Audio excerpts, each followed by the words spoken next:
Good morning student. इस पाठ का हम विद्युत धारा के तापीय प्रभाव पढ़ रहे थे, जिसमें देखिए कि जो बल्ब के अंदर तंतु होता है वो गर्म होता है और वो प्रकाश देने लगता है। तो जो तार होता है उसमें उत्पन्न ऊष्मा का परिमाण उस तार के पदार्थ या धातु जिससे बना है लंबाई मोटाई पर निर्भर करता है। अतः विभिन्न आवश्यकताओं के लिए विभिन्न पदार्थों विभिन्न लंबाई मोटाई के तार का उपयोग किया जाता है। विद्युत परिपथ को जोड़ने में प्रयोग होने वाले तार सामान्यतः गर्म नहीं होते। इसके विपरीत कुछ विद्युत साधित्रों के अभाव इतने अधिक तप्त हो जाते हैं कि आसानी से दिखाई देते हैं। जब हम तारों का प्रयोग करते हैं तो उसमें तार गर्म नहीं होते जो बिजली पहुंचाने के लिए, लेकिन जो साधित्र होता है जैसे बल्ब है और हीटर है और प्रेस है, तो उनमें जो वायर होते हैं वो गर्म होते हैं, क्योंकि उनको बनाया इसी प्रकार से होता है।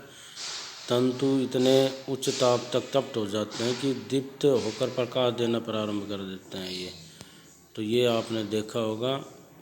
और ये विद्युत इस्त्री के बारे में बता रखा है। विद्युत इस्त्री का अवयव नहीं देख पाए, पहले उसे बताया कि निमज्जन तापक, हॉट प्लेट, विद्युत इस्त्री, गीजर, विद्युत केतली, हेयर ड्रायर जैसे विद्युत साधित्रों में अवयव के ऊपर आवरण होता है।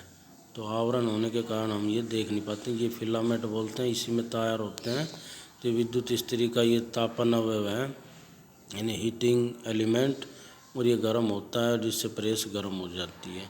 यदि किसी तार से बड़े परिमाण की विद्युत धारा प्रवाहित हो, तार इतना अधिक तप्त हो सकता है कि वह पिघलकर टूट जाएगा।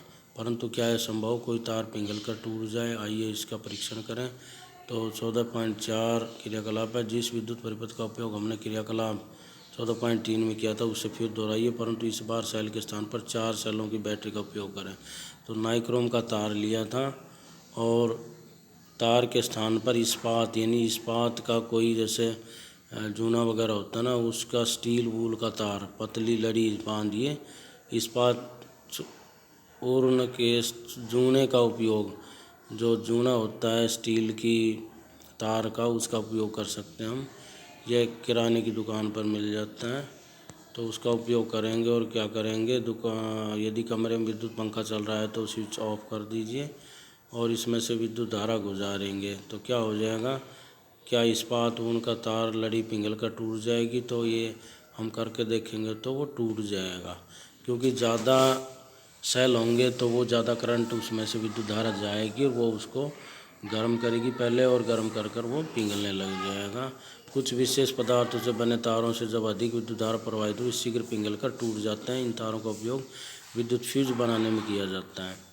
तो ये फ्यूज आपने देखे होंगे, कईयों में फ्यूज जैसा स्क्रीन पर दे रखा है, ये विद्युत फ्यूज और फ्यूज होल्डर है।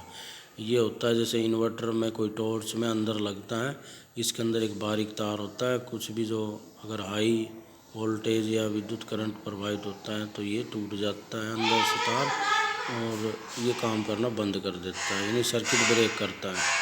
तो विद्युत फ्यूज क्या होता है, ये विद्युत फ्यूज ऐसे पदार्थ से बना होता है जिसमें से अधिक विद्युत धारा प्रवाहित होती है, तो ये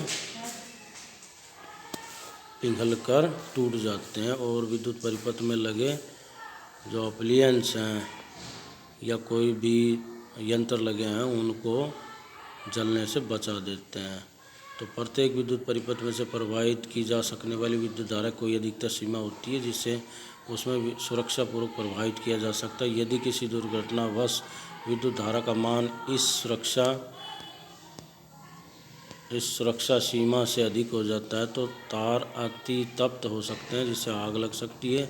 यदि परिपथ में उचित फ्यूज लगा है तो ये पिघल जाएगा जिससे परिपथ टूट जाएगा। अतः फ्यूज सुरक्षा युक्ति है जो विद्युत परिपथ की क्षति और संभावित आग के प्रति सुरक्षा प्रदान करता है।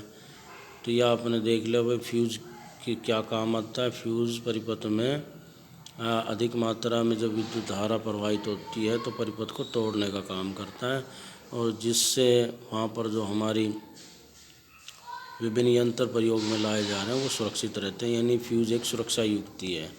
तो इस तरह के फ्यूज आपने देखे होंगे। और एक ये कटआउट जो दिखा रखे हैं स्क्रीन पर, विद्युत साधनों में उपयोग होने वाले फ्यूज, ये भी आपने देखे होंगे।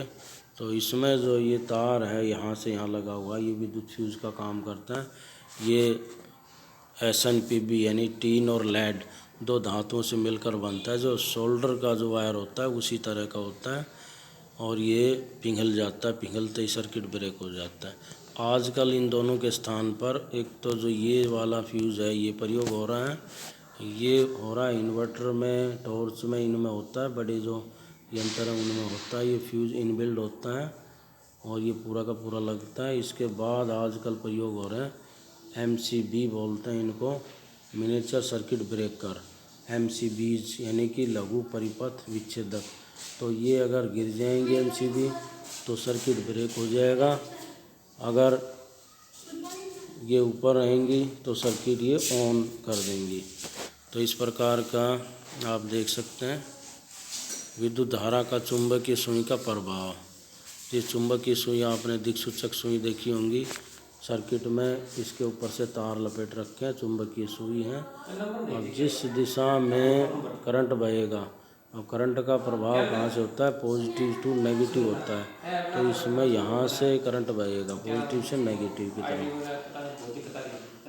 तो इसमें हम देख सकते हैं विद्युत धारा का चुंबकीय प्रभाव अगला टॉपिक है।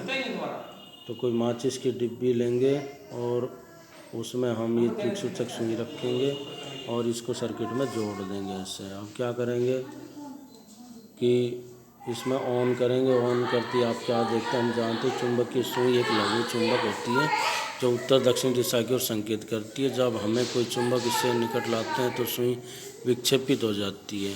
हमने अभी देखा जब चुंबकीय सुई के निकट रखे तार में विद्युत धारा प्रवाहित होती है तब भी सुई विक्षेपित हो जाती है।